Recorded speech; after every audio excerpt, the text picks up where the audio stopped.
আমরা উঠি, আপনার মনে চায় না উঠবেন না, আমাদেরকে গুনাহ করছে এই কথাটা বলবেন।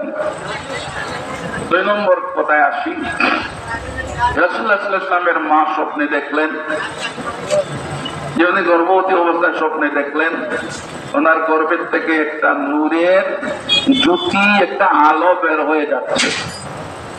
আর ওই আলোর দিকে তুই তাকাইয়া সামদেশের প্রাসাদ বড় বড় অট্টালিকা দেখে ফেললেন। সুবহানাল্লাহ। এই দলিলটা নবী আগমনের দলিল। সারা আরবের মানুষ এই স্বপ্ন শুনে নিল, ধরে বলেন সুবহানাল্লাহ। তাই সবাই শুনে যখন নিল তখন নবীজি আসবেন এই সেই দলিল হয়ে গেল, ধরে বলেন সুবহানাল্লাহ।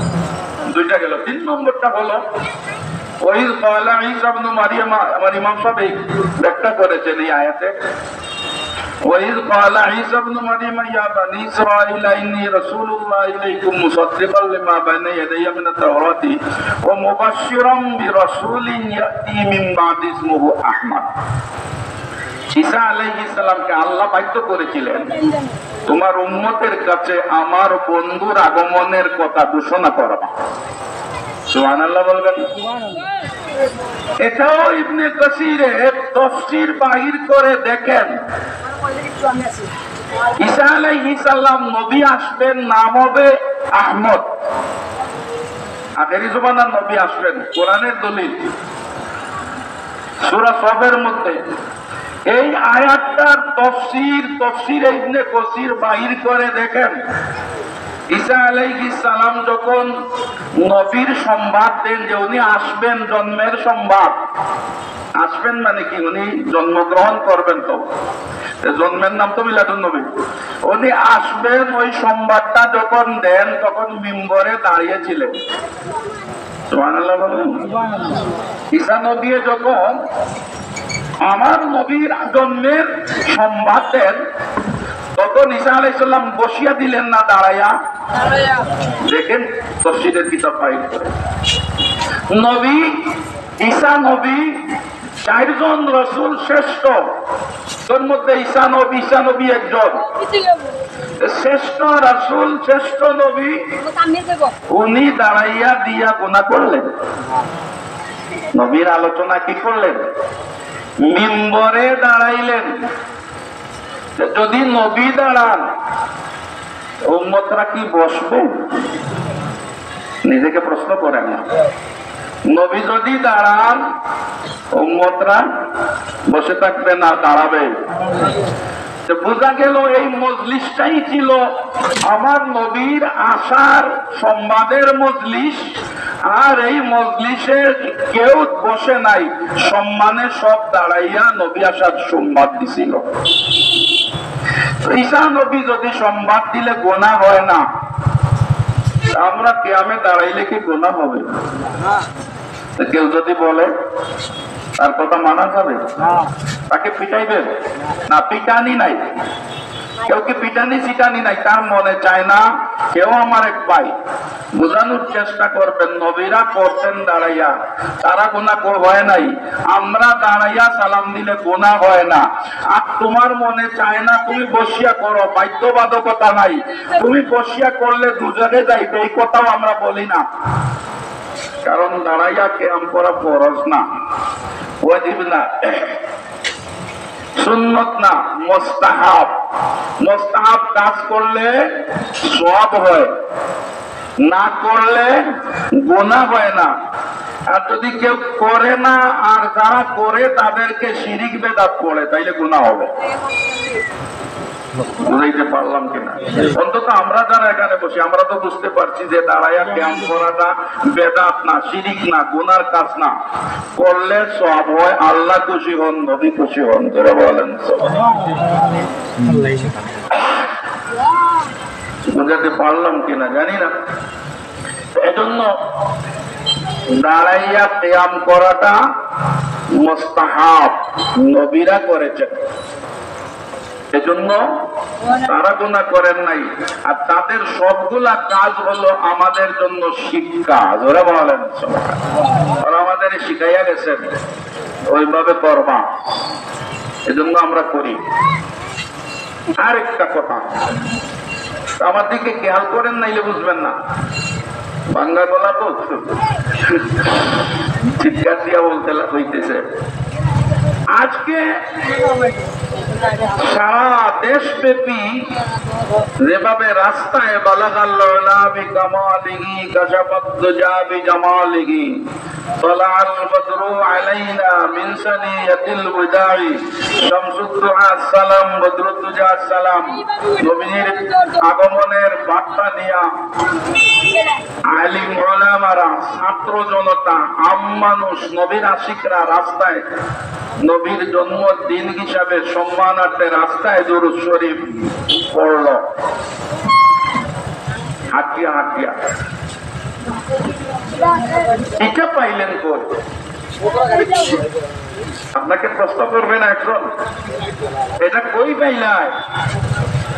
এটাকে করছিল নি নবীর জমানায়, সাহাবীর জমানায়, নবীর জমানায়। এই 1000 বছর থেকে যে নয়া শুরু হইয়া গেল, এবারে যত র্যালি হইছে, এত র্যালি, বড় বড় র্যালি আর কি শতাব্দীর ভিতরে হয় নাই। জোরে বলেন সুবহানাল্লাহ।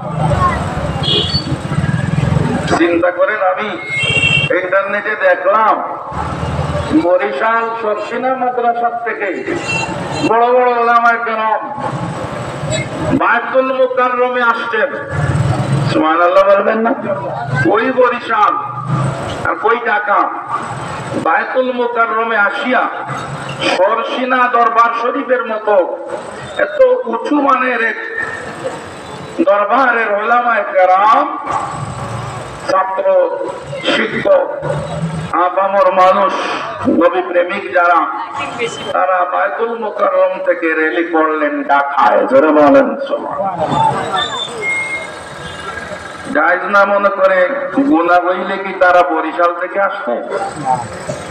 বলবেন এটা তো দলিল না। আপনি যখন এইগুলা বলবেন তখন তো বলা হবে এটা তো দলিল না। দলিল দেন। বড় মুসিবত, দলিল ছাড়া মানে না। আগেকার মানুষকে যখন বলা হইতো যে এই জিনিসটা পারে না, তখন মানুষ মনে করতো মারাত্মক, পারে না যখন, তখন এটা করলে দুজকে যাব। আর আজকালকের এই মানুষদেরকে যারা এই জিনিসগুলা নিয়ে ফতোয়াবাজি করে, এই জিনিসগুলা নিয়ে দ্বিধাদ্বন্দ্ব করে, এই জিনিসগুলা নিয়ে এমন কিছু কথা বলে যেই কথা বললে পরে নবী বেজার হইয়া যান, চিন্তাও করে না, তাদেরকে আপনি এমনি বললে বলবে হবে না। দলিল দেন, চিন্তা করেন। এক উদাহরণ দেই তো বুঝবেন। এরা নয়ে গেছি তো। হযরতে আব্দুল কাদের জিলানী রহমতুল্লাহি আলিম উলামার আমার ডানে বামে বসা, ভুল করলে ওনারা ধরাই দিবেন। আব্দুল কাদের জিলানী রহমতুল্লাহি আলাইহি চেয়ার খালি নাই, চেয়ার তো খালি আছে, ওদেরকে বসো না। 10-15 মিনিটের ভিতরে সিন্নি বিতরণ হবে। আমার হাবিব ভাইদের ওনাদেরকে বসা, ওদের মুরব্বীরা দাঁড়িয়ে আছেন, কষ্ট হবে না। চেয়ার খালি, ছোট ছোট বাচ্চাদেরকে পিছনে দিয়ে ওনাদেরকে বসা। সাল্লাল্লাহু আলা সাইয়্যিদিনা ওয়া মাওলানা মুহাম্মদ ওয়া আলা আলিহি ওয়া সাহবিহি। তো বসেন আর আমার কথা শুনেন। আব্দুল কাদের জিলানী রহমতুল্লাহি আলাইহি জবানায় এক বিধর্মী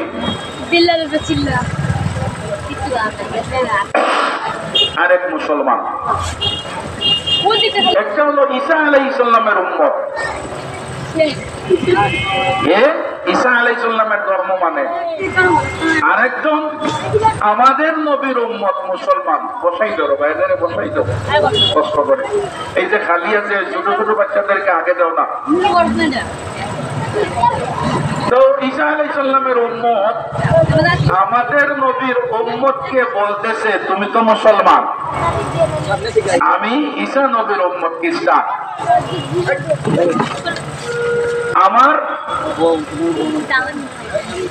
আমার নবী বড় না তোমার নবী বড়? আজকে পরীক্ষা হবে।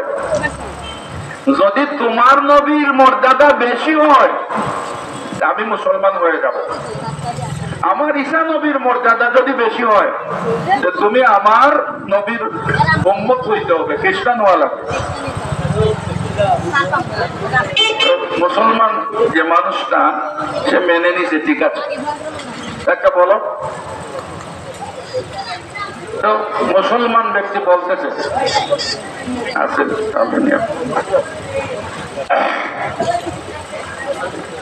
তো বলতে বলতে একজন আরেকজনকে বলতেছে, লম্বা করছি না, তো ঈসা নবী আলাইহিস সালামের উপর এক পর্যায়ে বলল যে আমার নবী মুর্দাকে জিন্দা করতে পারতেন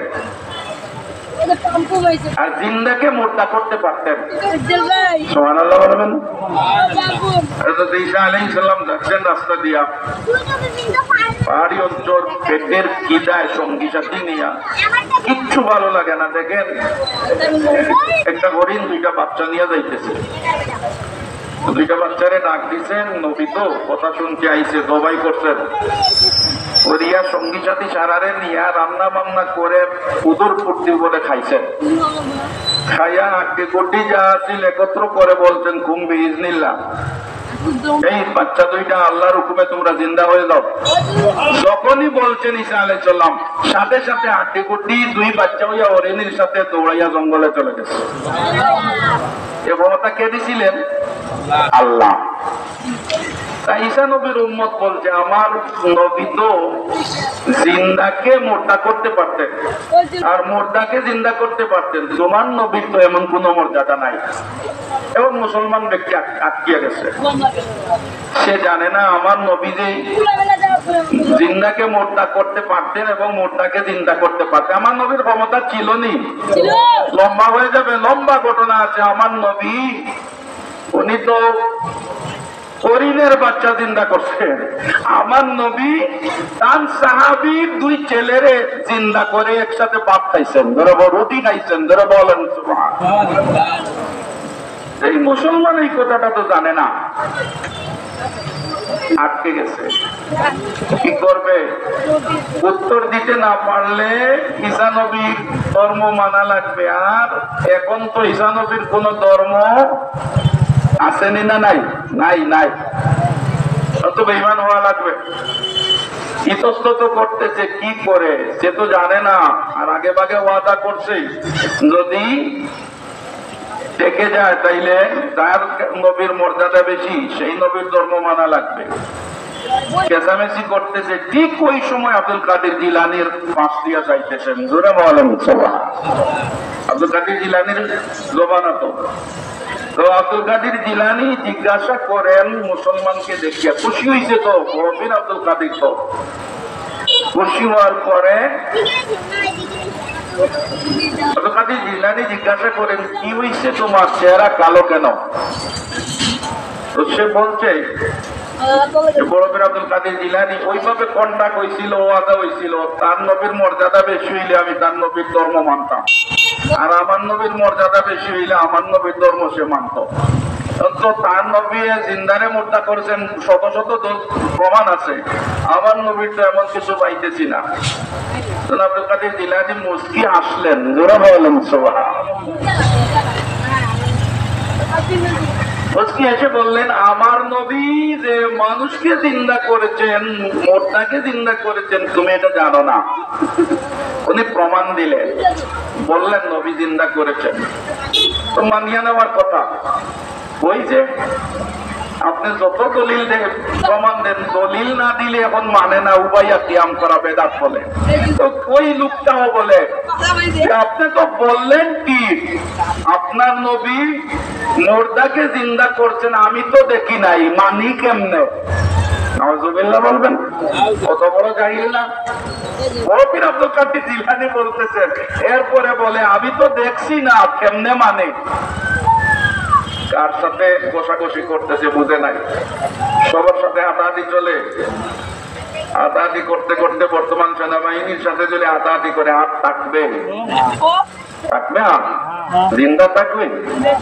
বুঝে নাই যে উনি কে, করছে গুসা, তুমি দেখতে চাও, বলে ও দলিল চায়, বুঝছেন না? যদি আজকালকার মানুষ দলিল চায়, ওইভাবে সে দলিল চায়।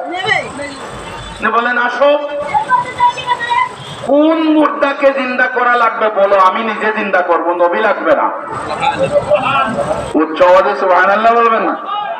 এই যে বোঝা গেল আল্লাহর ওলিরাও মুর্দাকে জিন্দা করতে পারেন, নবী লাগে না। এসাই মেসাইয়া নিয়া একটা কবরের পাশে দাঁড় করাইল। আব্দুল কাদের জিলানী ডাক দিলেন কবরের মুর্দাকে, কমবে হিজিল্লাহ, আল্লাহর হুকুমে তুমি মুর্দার থেকে জিন্দা হয়ে আসো। বলা মাত্রই কবর থেকে জিন্দা হয়ে সালাম দিল আব্দুল কাদের জিলানীকে। জোরে বলেন সুবহানাল্লাহ। না দেখলে বিশ্বাস যদি করে না, তাইলে আমরা যতই বলি না কেন তাকে বোঝানো যাবে না। এই অবস্থায় আমরা আছি, তো কাউকে কটাক্ষ করছি না।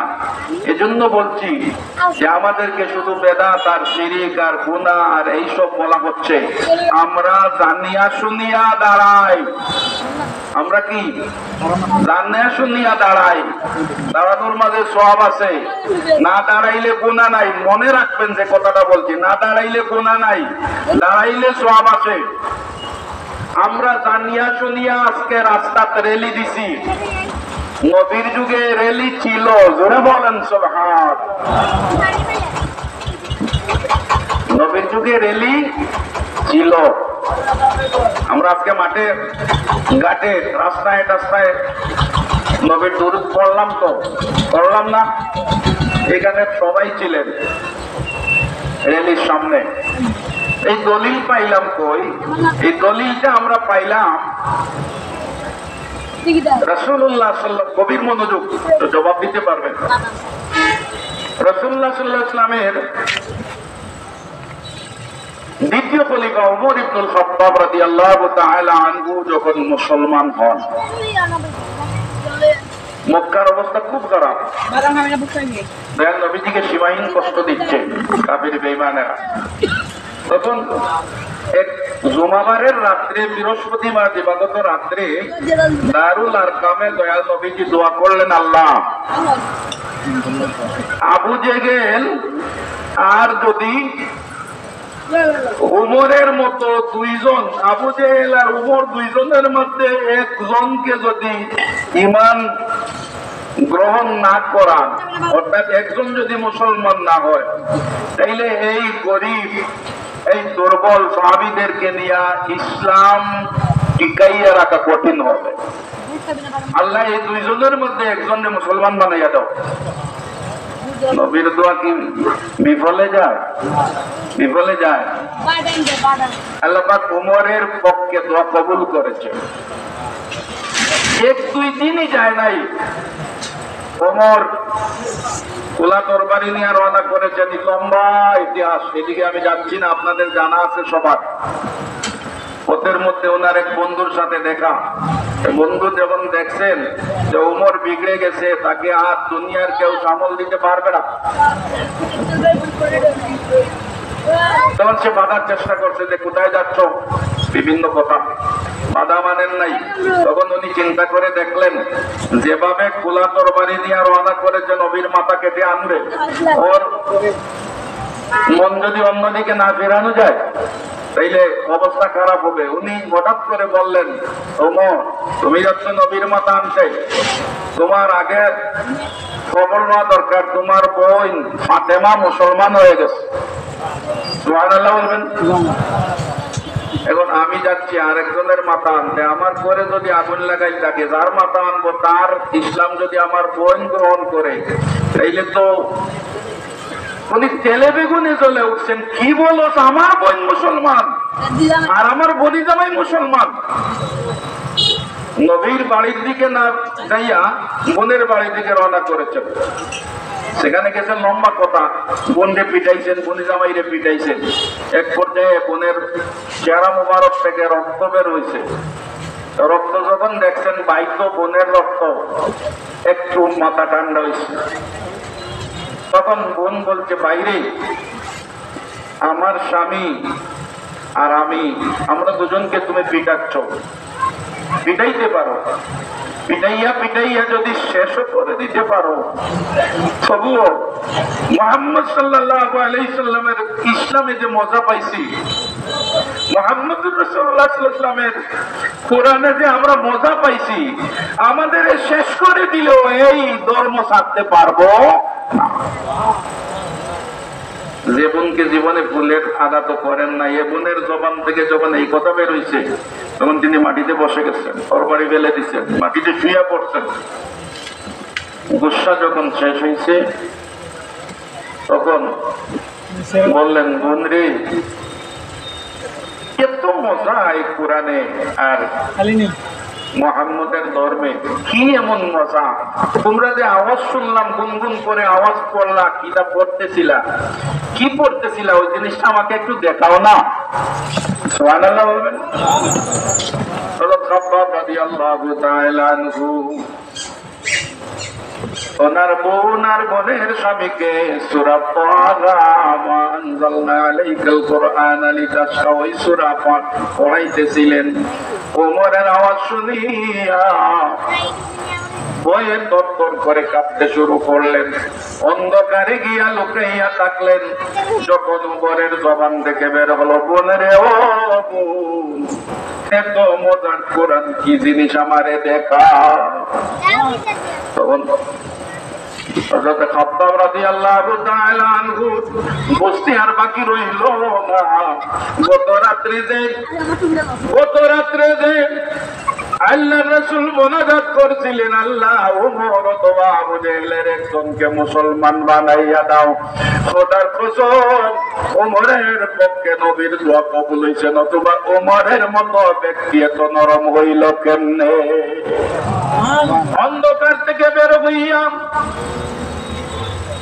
দেরি না করিয়া ওমরের সামনে আসিয়া বলেন, খোদার কসম করে বলে, ওমর,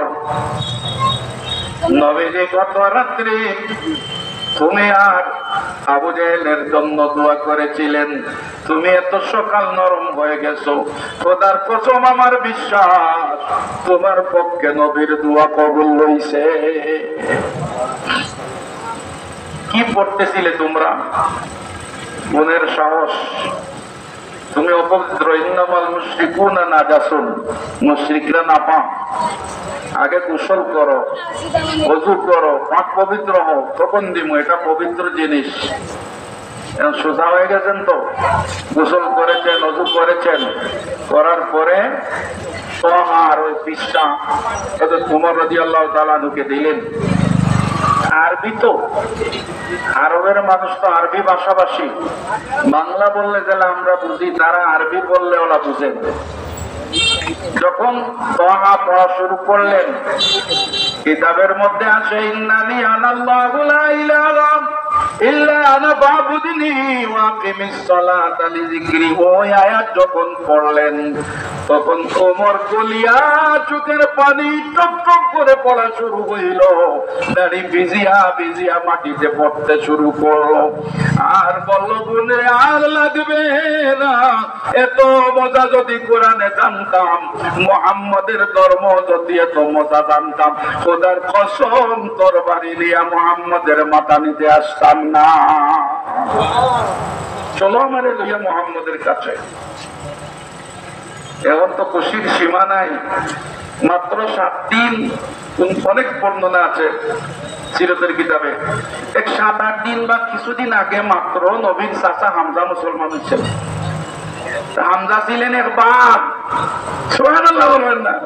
নবীর আপন চাচা হামজা। হামজা যখন মুসলমান হয়েছেন, কেমনে হয়েছেন বললে বহুত সময় লাগবে। আবু জেহেল কাঁপতে শুরু করে, হামজা মুসলমান হয়ে গেছেন, আর বাঁচবো না।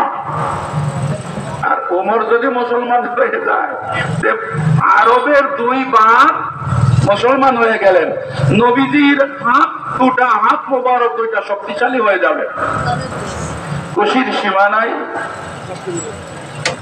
ভাই বোন, বোনের স্বামী হযরত খাব্বাব রওনা করেছেন, নবীর কাছে যাবেন। সেখানে দয়াল নবীজি সাহাবীদেরকে শিক্ষা দিচ্ছেন। দারুল আরকাম সাফা পাহাড়ের পাদদেশে, সাফার থেকে মারওয়া যাওয়ার পথে হাতের ডানে মধ্যখানে একটু আগে গড়টা এখনো আছে, তারা চিনায় না, জিজ্ঞাসা করলে বলে না, জানি না। তো দারুল আরকামে দয়াল নবীজির মাদ্রাসা ছিল, সাহাবীদেরকে পড়াইতেন। বাঙ্গারাঙ্গা, এখন তো পাকার ঘর, তখন ছিল খেজুর পাতার ঘর। বাইরের থেকে দেখা যাইতো কে আসতে কে যাচ্ছে। চারজন যে যাইতেছেন ওমর সামনে, যখন ডাক দিলেন ভিতর থেকে দেখা যায় ওমর আসছেন। সবাই কাঁপতে শুরু করলেন, ওমর আসতেছে, উপায় নাই। নবীজির চাচা হামজা সান্ত্বনা দিলেন, আমার শরীরে হাশিমি রক্ত আছে, দয়াল নবীজির রক্ত মোবারকের সাথে আমার রক্তের মিল আছে, ভয় করিও না, যতক্ষণ আমি জিন্দা আছি ওমর কিছু করতে পারবে না। অনেক অনেক কথা, একটা কথার সাথে অনেক কথা আসে, সময় নাই এই জন্য বলছি না। যাক, শেষ পর্যন্ত দয়াল নবীজির কাছে সংবাদ পৌঁছল ওমর আসছেন। নবীজি তো আগের থেকেই জানেন ওমর লম্বা হয়ে আসছেন, সোজা হয়ে আসছেন। বলেন নবীজি বলেন, দরজা খুলে দেও, ওমরকে ইস্তেকবাল জানাও, আহলান সাহলান জানাও। ধরে বলেন সুবহানাল্লাহ। ওমর ভিতরে চলে গেলেন, লম্বা হয়ে গেছে, মুসলমান হয়ে গেলেন, খুশির সীমা নাই। দুইবার তখন ওমর প্রথমেই নবীজিকে প্রশ্ন করলেন, নবীজি গো, আপনি কি সত্যি নবী? নবীজি বললেন, হ্যাঁ আমি সত্যি নবী। আপনার কোরআন কি সত্য? বলে হ্যাঁ সত্য। আপনার ইসলাম ধর্ম কি সত্য? আমরা সত্যের উপর আছি। বলে হ্যাঁ আছি। যদি সব সত্য হয় তাইলে কেন আপনি লুকাইয়া সাফাইয়া ইসলাম প্রচার করবেন? খানায় কাবায় প্রকাশ্যে কেন যাইতে পারেন না? আর লুকাইয়া চলবে না। জোরে বলেন সুবহানাল্লাহ। তার কথা, ওমরের কথা। আর লুকাইয়া ইসলাম হবে না। ওমর ইবনুল খাত্তাব রাদিয়াল্লাহু তাআলা আনহু আর নবীজির চাচা হামজা দুই ধারে দুইজন দাঁড়াইলেন আর বললেন, যারা আছেন সবাই দুই লাইন ধরেন। মাঝে দিয়ে রাস্তা আছে তো, দুই লাইন ধরালেন। দয়াল নবীজিকে মধ্যমণি বানাইয়া মাঝখানে নিলেন আর রেলি দিয়া, সুবহানাল্লাহ বলবেন না, রেলি দিয়ে আপনারা দিলেন। দয়াল নবীজিকে মধ্যমণি বানাইয়া ডাইনের লাইনের আগে ওমর ইবনুল খাত্তাব, বামের লাইনের আগে নবীজির চাচা বাপ হযরত হামজা রাদিয়াল্লাহু তাআলা আনহু মিছিল দিয়া এই দারুল আরকাম থেকে প্রকাশ্যে খানায় কাবায় গিয়া প্রথম আল্লাহর নাম নিলেন, জিকির করলেন, নামাজ পড়লেন। যে বলেন সুবহানাল্লাহ। নবীজি তো বাধা দিলেন না, যে না না, এই জিকির আজকে দুরূদ শরীফ, মিলাদ শরীফ এগুলা হাঁটিয়া হাঁটিয়া পড়া যায় না। আমরা জানি বেশি না নবী জানেন বেশি? নবী তো বাধা দিলেন না, খুশি হইয়া তো গেলেন। মাঝখান দিয়া নবীরে নিয়া তারা মিছিল দিল। আমরা নবী পাই নাই, নবীর টানে, নবীর এসকে আমরা রাস্তায় নবীর জন্মের দিন মিছিল দেই। বলেন সুবহানাল্লাহ। এজন্য আমরা যা করি সব দলিল ভিত্তিক করি। আপনারা ভালো লাগে না করবেন না। আমি আবার বলছি, র্যালি করা, রাস্তায় দরুদ পড়া ফরজ না, গভীর মনোযোগ, ওয়াজিব না, সুন্নত না, মুস্তাহাব, সওয়াবের কাজ। আমরা মনে করি আমরা নবীকে দেখি নাই, পাই নাই। ১৫০০ বছর পরের নবীর উম্মত, ওরা পাইছে, নবীরে নিয়া মিছিল দিছে। আমরা তো পাই নাই। তাই বছর একদিন নবীর জন্মের দিন আসলে পরে যেহেতু পৃথিবীর সবকিছু খুশি হয়েছিল ওই দিন, তাই আমরা উম্মত হইয়া খুশি হইয়া একদিন মিছিল দেই, র্যালি দেই। জোরে বলেন সুবহানাল্লাহ। আপনি বেজার হইবেন কেন? নবীর জন্মের দিন বেজার হইছে এমন কেউ পৃথিবীর ইতিহাসে কোন দলিল দিতে পারবে না। শুধুমাত্র একজন বেজার হয়েছে, নাম কি? ইবলিস শয়তান।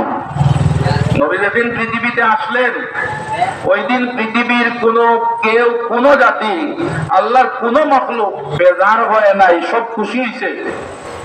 সিরাতের কিতাব বাইর করে দেখেন, আপনার কাছে আছে। আপনি শিরিক বেদাত যারা বলতেছেন আপনাদের কাছে আছে, বাইর করে দেখেন।